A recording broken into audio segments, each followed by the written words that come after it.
Glory, glory, glory. Nikiwa natembea hivi wakati na majira haya, nimewiwa kusema na wewe ambaye siku nyingi umekosa kuwa na mtoto. Najua taabu unayopitia, najua dhiki unayopitia, lakini katika jioni nzuri kama hii ambayo Mungu wa baraka na neema amenipa kibali kuzungumza na wewe, ni jioni ya kupokea majibu yako. Wakati Ana amekosa mtoto kwa muda mrefu sana, hakwenda kuomba mahali popote, hakwenda kuomba mtoto kwa miungu, hakwenda kuomba mtoto kwa waganga, bali aliomba mtoto kwa Mungu aliye hai. Na kwa kuwa Mungu hajawacha mtu hata aibike, hakumwacha Ana aendelee kuaibika. Ukisoma Samueli wa kwanza kuanzia mstari wa kwanza, utaona vile Ana alihangaika. Utaona changamoto alizozipitia Ana.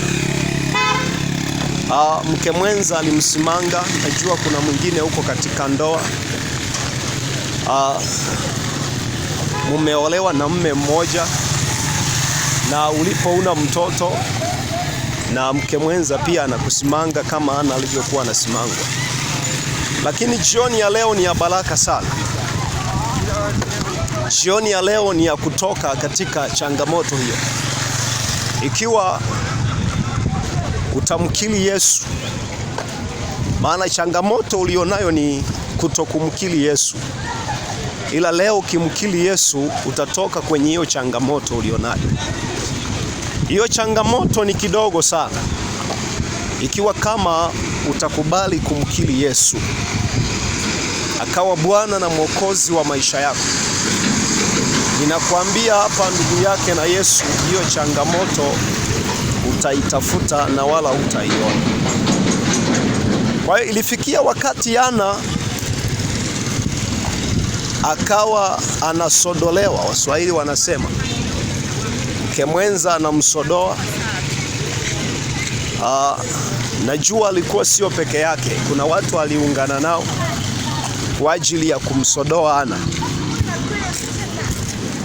Lakini pamoja na hayo yote, Mungu alimpa mtoto Ana. Na kuambia hata wewe, Mungu atakupa mtoto.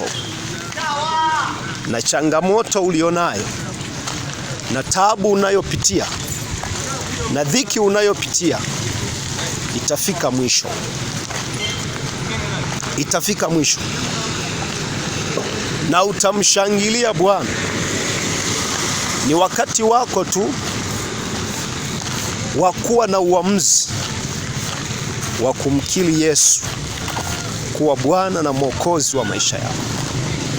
Maana wengi mmemkataa Yesu, na ndiyo maana mnapitia kwenye changamoto ambazo hazikomi. Mnapitia kwenye changamoto zisizoisha. Na mnapoenda makanisani mnasema wacha tukajaribu kwa Mungu, pengine tutapata. Sasa Mungu huwa hajaribiwi. Mungu huwa hajaribiwi. Kwa unaposema ukajaribu, na maana unakuja kanisani umjaribu Mungu. Lakini Mungu huwa hajaribiwi. Unapoamua kuja, kubali kumpokea Yesu awe Bwana na Mwokozi wa maisha yako, hapo ndipo changamoto yako itakukimbia, na kupata mtoto haitakuwa shida. Nataka nikwambie, ukimpokea Yesu leo, hiyo shida yako itaondoka. Na mimi nataka niombe na wewe ambaye umekuwa na changamoto ya mtoto. Nikiwa live wakati huu, nataka kuomba na wewe, na hiyo changamoto yako itakuacha. Baba, katika jina la Yesu, ninaomba kwa ajili ya mtazamaji anayetazama video hii. Amekaa katika changamoto ya kukosa mtoto kwa miaka mingi, lakini siku ya leo iko neema ya ajabu na baraka ya ajabu kwa ajili ya mtu huyu anaitazama video hii, kwa jina la Yesu Kristo naachilia neema ya kupata mtoto kwa kila mwanamke aliyekosa mtoto kwa miaka mingi, kwa kila mwanamke aliyekosa mtoto kwa miaka mingi. Natamke mtoto na ukapate mtoto. Natamka kwa jina la Yesu, kuanzia leo uliokuwa ukikwamisha usipate mtoto, huo mkwamo na uondosha.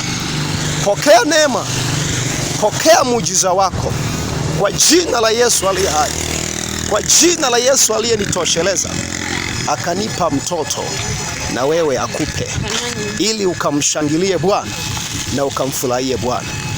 Beba muujiza wako na ukamshuhudie Bwana, katika jina la Yesu Kristo.